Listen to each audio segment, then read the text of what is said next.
안녕하십니까, 최부결입니다. 일단 오늘 처음 해보는 콘텐츠이긴 한데 일단 한번 해보겠습니다.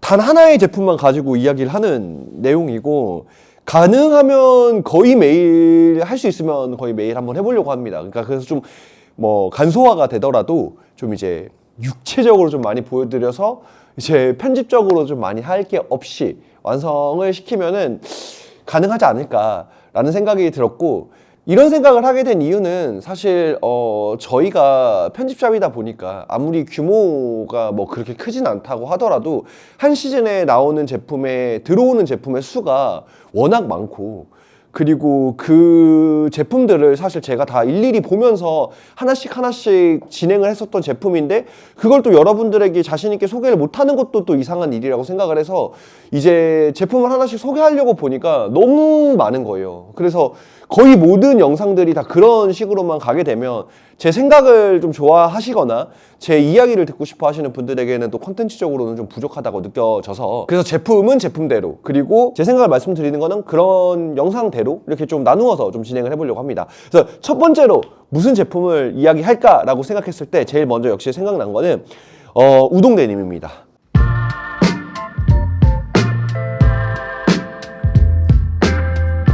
우동 데님 중에서도 2번이고요. 사실 우동 데님은 1번, 2번, 3번 스타일로 정확한 명칭은 1.2, 2, 그리고 3 이렇게 해가지고 버전이 총 3가지가 나왔는데, 각각 1.2는 조금 더 스트레이트에 가깝고, 그 다음에 2번이 레귤러 스트레이트에 가깝고, 3번이 약간 와이드 테이퍼드나 약간 배기한 스타일이라고 생각해 주시면 좀 쉽습니다만, 이렇게 설명을 해도 사실 좀 설명할 게 정말 많은 친구입니다. 그래서 이 제품에 대한 정확한 히스토리가 궁금하시다면은 제 유튜브 채널 혹은 파라핀 유튜브 채널을 통해서 한 번 더 확인해 보시면 좋을 것 같아요. 다만 오늘 얘기해드릴 이 우동데님 2번 같은 경우에는 개인적으로 제가 생각하는 가장 균형감이 좋고 궁극의 데님이라는 이름에 가장 어울리는 제품이라고 생각을 해서 먼저 말씀을 드립니다. 물론 우동 데님 같은 경우에는 기본적으로 모든 제작 스펙이 사실 일본의 복각 데님 브랜드들이나 일본의 최고급 퀄리티의 일본 데님 브랜드들에 준하는 퀄리티를 가지고 있다라고 저는 자신 있게 말씀드릴 수 있습니다. 생산 역시나 일본에서 했지만 원단을 짜는 것도 일본에서 짰습니다. 그래서 많은 분들이 제이코에 대한 문의가 많은데, 사실상 제이코를 못하고 있는 거는 이 원단 자체가 사실 저희가 정말 많은 양을 짜서 이 가격을 맞추기 위해서 좀 노력을 했었던 게 1번이었고, 두 번째는 이제 원단을 짤 때 사용했던 실이 미국산 수피마 코튼을 베이스로 사용을 했어요. 그래서 우동 데님을 가지고 계신 분들은 아시겠지만 착용감이 정말 압도적으로 좋긴 합니다. 14온스라고 느껴지지 않을 만큼 좀 부드럽게 완성이 되었고, 요거에는 사용했던 원사도 크게 한몫을 하고 있습니다. 다만 이제 이 모든 것들을 다시 공수해가지고 짜는데 비용 자체가 작년보다 높아졌고, 그리고 그 외적으로도 사실상 이제 그 수량을 짜내기가 좀 쉽지가 않아서, 그래서 일단은 잠정적으로는 스탑이 되어 있는 상태라고 생각해 주시면 될 것 같아요. 가죽 패치 같은 경우에는 저희가 직접 디자인을 했었던 디어스킨 가죽 패치 위에 이렇게 슬리게니지 파라핀, 그 다음에 최고의 품질이라고 하는 이게 나름대로 부산에서 예전에 나이키 신발을 만들 때의 그 밑창에 들어가던 그 최고의 품질 마크라고 해야 되나? 마크의 나름의 오마주입니다. 그리고 우동 데님이라고 하는 이 제품명과 베이직이라고 하는 제작자, 그 다음에 스피너라고 하는 핸들러님까지 이렇게 다 넣어서 이제 완성이 되었고, 기본적인 스펙 중에서 제가 좀 설명드리고 싶은 것 중에 하나는 벨트 루프를 다는 방식에 먼저 있습니다. 벨트 루프를 다는 방식은 사실 굉장히 복잡하고 정교한 과정을 거쳐서 완성이 됩니다. 이게 빈티지 데님을 많이 보시는 분들은 좀 이미 익숙한 방식인데, 여기서부터 바느질이 출발을 해서 이렇게 한 방 돌려서 여기에 왔을 때 벨트 루프를 걸고 다시 걸고 다시 와서 또 벨트 루프를 걸고 또 와서 가죽 패치를 요렇게 한번 사각으로 달고, 그 다음에 다시 와서 벨트 루프 걸고 그 다음에 마지막으로 이렇게 V자로 마감을 하는 요런 방식인데, 사실 지금 보면은 되게 합리적이지 않은 방식이죠. 일반적으로 지금 훨씬 더 간소화된 방식으로 하지만 당시에 예전에 이 바지가 만들어졌던 그 시대에는 아마 이게 제일 합리적이라고 생각을 했을 겁니다. 한 방에 그냥 쭉 다 해서 완성을 시켜버리는 게. 그치만 그 이후에 대량 생산을 위해서 다양한 방식으로 개량되면서 사실은 더 이상 이 방식을 많이 쓰지는 않고 있고, 국내에서는 이렇게 해달라고 해도 해주는 경우가 잘 없어요. 그래서 일본에서는 작업할 때 무조건 이 방식을 고수해달라고 요청을 했었던 거였고, 빈티지가 그래였고, 그리고 제가 좋아하는 데님들이 모두 다 그러하듯 이 친구도 그렇게 완성이 되었습니다. 그리고 나서 이제 벨트 루프를 밑으로 내려서 마감을 치는 이런 방식이라고 보시면 되는데, 이 벨트 루프 자체도 조금 재밌어요.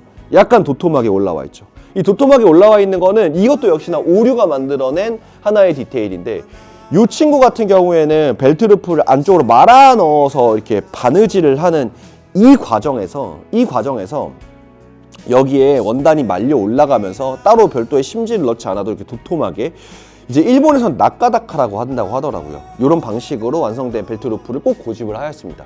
너무 정교하게 된 느낌이 싫어서. 이렇게 되면은 사실 워싱을 할 때 차이가 좀 발생을 하는 게, 도톰한 부분이 더 많이 빠지면서 좀 빈티지한 느낌의 워싱이 나오고, 사실 그 외에도 이런 안쪽에 곡선이 들어가는 거, 그 다음에 여기 바지 뒤집어 봤을 때 여기에 있는 시접 처리의 정도, 깔끔함이 사실 압도적이긴 합니다. 물론 이런 얘기만 하려고 이 영상을 켜진 않았습니다. 바로 실루엣이죠. Yo, brother A to Z. Yo, what's up, B? Yo, what time is it? Haha. It's laundry day.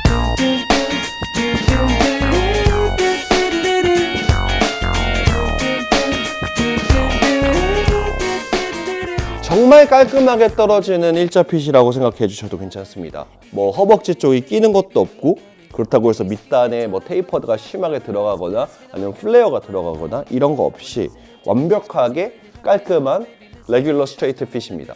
사실 이 친구는 어떻게 입냐에 따라서 지금처럼 이렇게 약간 캐주얼한 착장에도 잘 어울리지만, 이렇게 약간 아이비 스타일에 입어도 나쁘지가 않습니다. 물론 이런 방식으로 입으라고 기획된 제품이 1번이긴 합니다만, 이제 1번과 2번의 핏 차이가 뭐 그렇게 크지 않고, 내가 원래 아이비나 이런 좀 깔끔한 스타일을 입는 빈도수보다 캐주얼한 걸 더 많이 입는다라고 했을 때에는 1번보다는 활용도가 2번이 높다라고 보통 표현을 합니다. 그래서 사실 제가 이제 지금까지 우동대님 2번을 소개할 때 제일 많이 말씀드렸던 거는, 만약에 우동 1, 2, 3번 중에서 단 한 벌의 팬츠로 우동데님의 어떤 여러 가지 것들을 느껴보고 싶다라고 하시면 가장 좋은 제품은 우동 2번이다. 단 한 벌만 갖고 있으면 무조건 2번이다라고 표현했었던 것도 사실 이렇게 저렇게 막 입기가 너무 좋아서이긴 합니다. 사실 생산량 자체도 우동 2번이 가장 많았고, 그런 이유는 사실 그 실루엣의 균형감 때문이었습니다.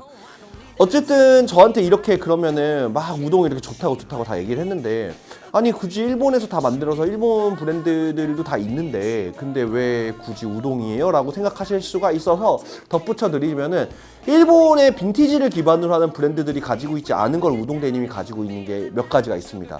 첫 번째는 곡선인데, 결국에는 엉덩이랑 허리를 잡아주는 이 곡선 라인에 가장 신경을 많이 썼어요. 왜냐하면은 빈티지를 기반으로 하는 많은 브랜드들이 사실 여기를 엄청 급격하게 깎아내서, 사실 이제 청바지 옛날에 그 사진, 빈티지산 사진 보면은 막 올려 입어가지고 딱 이렇게 그 엉덩이 빡 끼고 막 이런 거 있잖아요.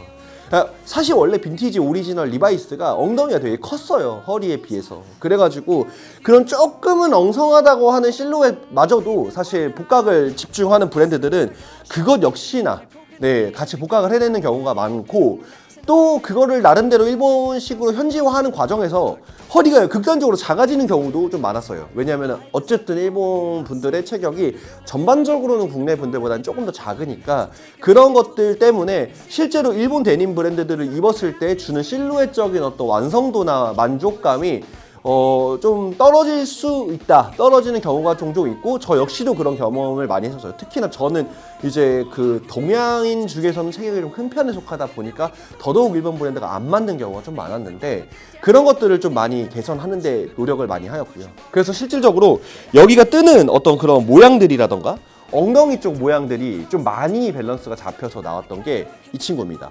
그리고 실루엣적으로도 어떤 빈티지를 기반으로 하지 않았기 때문에 제가 좀 레귤러한 느낌이라고 얘기를 해서 50년대 501을 그냥 일반적으로 생각하시기에는 사실상 치수는 그것보다 좀 더 여유가 있습니다. 하지만 막상 입었을 때는 조금 더 현대적으로 그런 느낌을 내는 제품이라 저희는 보통 이렇게 표현을 합니다. 빈티지와 고증의 영역에 있는 메이킹을 가지고 있지만 디자인은 굉장히 현대적으로 실루엣에 집중해서 모던하게 뺐다라고 생각을 하고 있고요.